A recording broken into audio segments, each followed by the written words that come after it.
Hola inversores, soy Eduardo de Inversores Sin Fronteras y hoy en el canal vamos a entrar un poco más en detalle y afinar cómo buscar un ETF, cuál elegir el ETF que más nos interesa a nosotros como inversores. En el vídeo anterior sobre ETFs hablábamos de forma general sobre cómo localizar un ETF, ¿no? Qué cosas eran las importantes para ver. Pero hoy vamos a ir a ese detalle que pasamos un poco por encima para no hacer el vídeo muy largo, en el cual pues hablábamos de ciertas herramientas que tenemos en nuestra exposición en Internet y que nos van a facilitar, nos van a dar esa información para buscar el ETF que estamos necesitando. Bien, tenemos un método, tenemos nuestro plan de inversión y ahora buscamos los activos con los cuales vamos a invertir, ¿no? Si os gusta este tipo de vídeos, darle al like, suscribiros y activar las notificaciones. Bien, el proceso de elección de un ETF es simple, ¿no? Hay que ser un poco metódico, hay que buscar y valorar qué puntos del ETF son los más interesantes. Y como dijimos, pues lo primero era buscar la clase de activos. Si queríamos buscar una renta fija, una renta variable, materias primas, todo eso es el primer vistazo, ¿no? Centrarnos en esa selección de ETFs. Por supuesto, elegir el índice o región donde queremos invertir. Y luego ya bajamos al punto que vamos a tratar hoy en más profundidad, que es el ETF. Bien, recibimos muchas veces sugerencias de muchos lugares, ¿no? De entidades bancarias, de asesores, de foros, recomendaciones de amigos, pero tenemos que hacer un trabajo propio para conocer el activo en el que vamos a invertir. No seamos baguetes y invirtamos en lo primero que nos dicen. Nos dan nos dan una referencia y vamos y lo compramos directamente. No, hay que hacer un trabajo de campo, ¿no? Entonces esas recomendaciones están muy bien, pero tenemos que añadirle una serie de filtros, ¿no? Y ahí os pongo un filtro y una serie de aplicaciones que están a nuestro alcance o formas de conocer mejor ese activo que debemos utilizar. Bien, en la selección del ETF vimos que uno de los temas importantes era la liquidez, sobre todo para evitar que los spread, sobre todo en ETFs que fueran muy poco líquidas, pues en ciertos momentos pues podamos entrar en un momento no adecuado o perder en ese cambio de compra-venta, ¿no?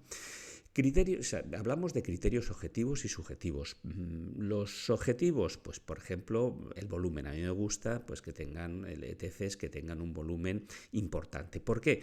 Pues por lo que hemos dicho, para aprovechar esa liquidez del ETF y no perder en rentabilidades absurdas por comprar en productos que no tienen un movimiento al mercado adecuado. El historial, por supuesto.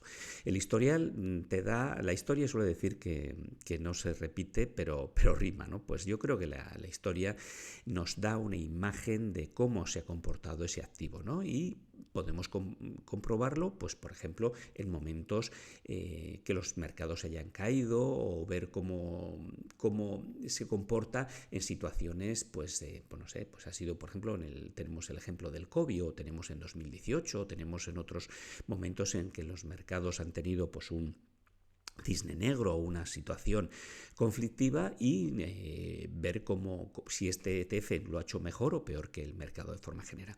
Por supuesto, otro tema que tenemos que tener en cuenta, los costes. Si nos vamos a un mercado de ETFs, valoramos la diversificación en activos, pero también los menores costos que tienen este tipo de activos.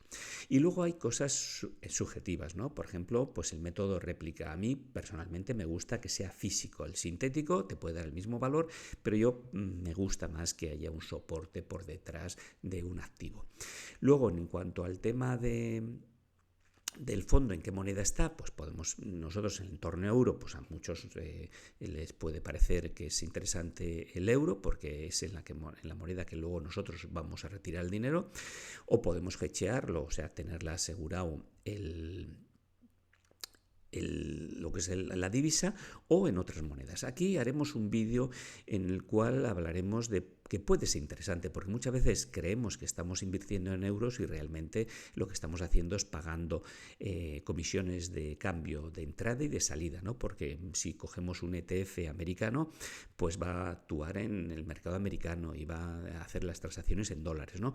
Por eso puede ser interesante tener una cuenta de valores en la divisa, por ejemplo, en este caso, el caso del dólar, ¿no? Porque de esa forma nos evitamos los gastos de comisiones en las entradas al ETF, en las salidas o en cualquier movimiento que haga el ETF, ¿no? Entonces eso lo veremos en algún vídeo de forma más detallada.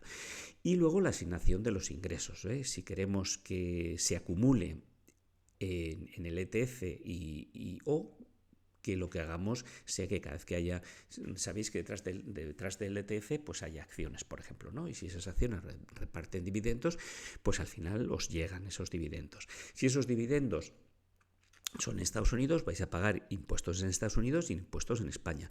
Hay posibilidad de recuperarlo, ¿no? Por el tema de doble imposición.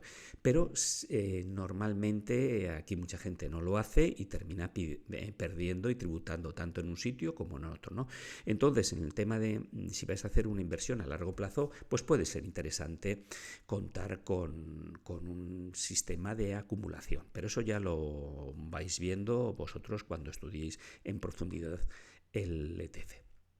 Bien, y aquí ya nos metemos en materia y vamos a ver, por ejemplo, esta página. Tenemos a mí me gusta mucho la de ellas, ETF, en el cual nada más abrirla os va a dar, si queréis buscar acciones, bonos, metales preciosos, materias primas, cripto, inmobiliario. Tenéis una serie para hacer esa búsqueda, esa selección, ¿no? Y aquí os da, aquí podéis utilizar, pues ordenarlo por capitalización, por gastos corrientes, por rentabilidad, por lo que queráis. Aquí tenéis Tenéis también un buscador en el cual, si queréis, podéis ir a buscar las mejores ETFs, las peores ETFs. Recordar que muchas veces cuando un valor lo hace muy bien durante un tiempo, posiblemente lo haga después mal. Entonces, en ese sentido, tampoco no recomiendo que digáis, me cojo las mejores ETFs y solo en estas ETFs. Pues bueno, puede ser que sea interesante, pero también puede ser que el de 4 meses se dé la vuelta, ¿no? Pero tenéis una serie de categorías que podéis buscar. Y un tema importante, que es el que a mí me gusta, es si voy a una ETF y voy buscando globalidad, pues qué mayor globalidad que irte a un índice, ¿no? Y aquí tenéis pues una parte, que es esta parte de aquí, en la cual podéis buscar por índices. Tenéis diferentes índices y formas de localizarlos. Y dentro de ese sistema de localización, aquí cuando os pone edad es el tiempo que lleva el ETF, el uso de los beneficios, pues si queremos que sea acumulativo o de distribución, el patrimonio, el proveedor del ETF, aquí también a mí es un tema que me gusta, y pues dónde está domiciliado, si lleva cobertura o no lleva cobertura de la divisa. Entonces, en ese sentido, en esta página podéis bucear y llegar a seleccionar los ETF que más os interesen. Si vamos, como decíamos, al tema de la liquidez, pues esta página, que es ETF Database, pues os puede ayudar pues ver los volúmenes. Es lo mismo, tiene un screener y lo que podéis decir, bueno, pues me voy a equity, o sea que me voy a acciones o me voy a bonos, a lo que queráis, ¿no? Las listáis, las ordenáis y, por ejemplo, aquí te dice el de operaciones. Aquí es importante conocer el volumen de operaciones, que es este primero que os da aquí.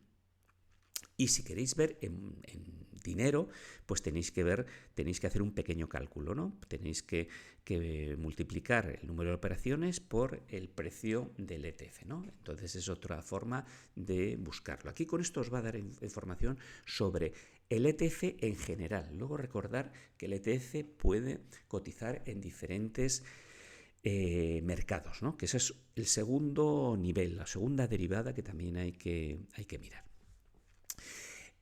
Vamos a ir ya entrando en materia y vamos a ir con ejemplos. Pues por ejemplo, hemos visto que tenemos un ETF que es este y le vemos aquí, ya tenemos el leasing, Aquí yo luego veréis que tenéis el ticket. Con el ISIN mismo lo metéis en internet y os va a dar información de dónde podéis tener información de ese ETF. Y veis que pone BlackRock. BlackRock es el que lleva el tema de ISARES, ¿no? Entonces dices, ¿por qué no ir a la página de BlackRock, al propio responsable de este ETF, para sacar más información? ¿Y qué hacemos? Pues bueno, pues pulsamos donde BlackRock y nos va a llevar a su página, y en su página pues vamos a ver mucha información. Dentro de esa información que da en lo que es de ese ETF, pues por ejemplo os dice el ticket, ¿no? Pues un tema importante que os va a dar información sobre en qué mercado en concreto está trabajando. Y aquí pues veis que pues da desde México, Italia, Alemania, en Ámsterdam, en Londres, en Suiza, y aquí tenéis cómo cotiza cuál es el ticket en esos momentos, en esos mercados.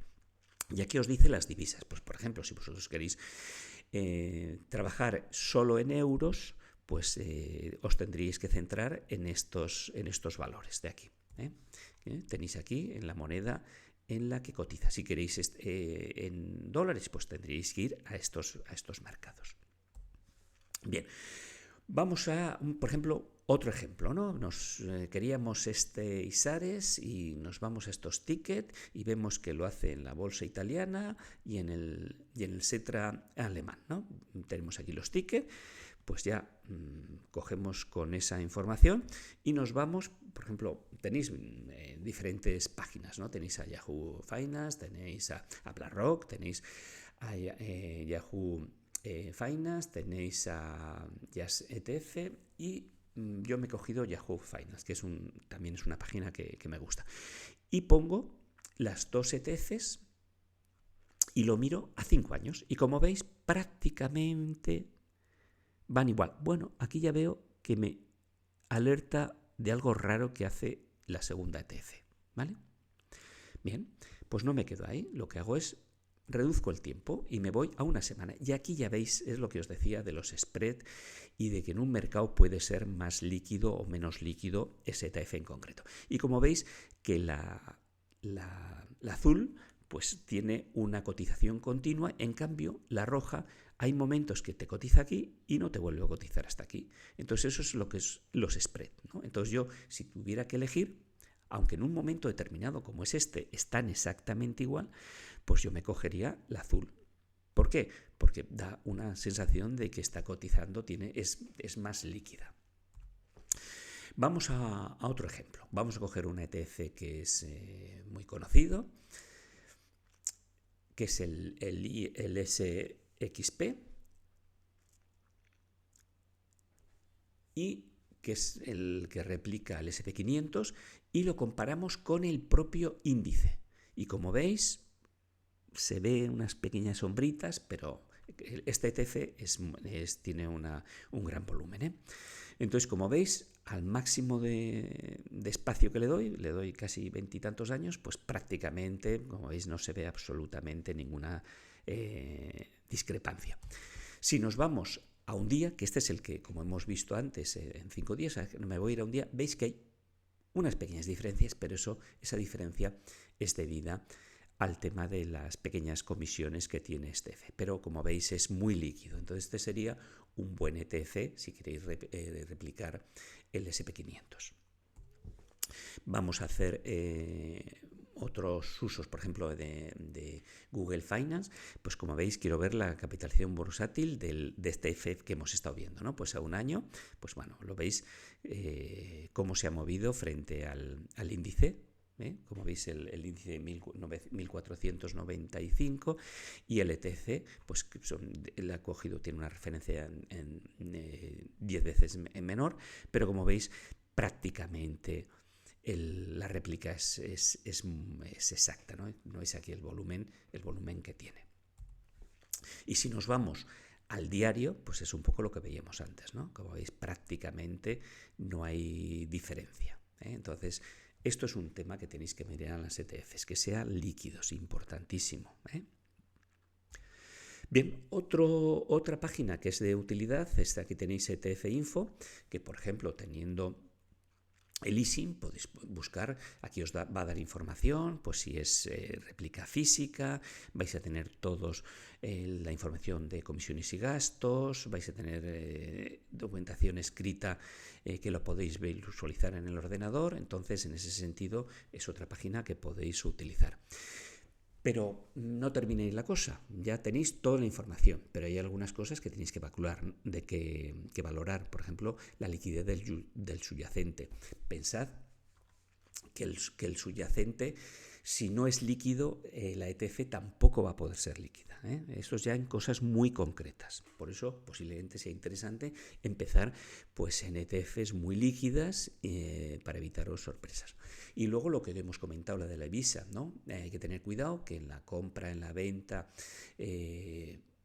hay pérdidas y puede ser interesante, y como os he dicho antes hablaremos de tener una cuenta, y es fácil tenerla con unos costes relativamente bajos, pues por ejemplo en dólares, y cuando quiero comprar un ETF en Estados Unidos o que sus valores sean americanos, pues directamente lo compro desde mi cuenta en dólares y ahí os quitáis esa cobertura.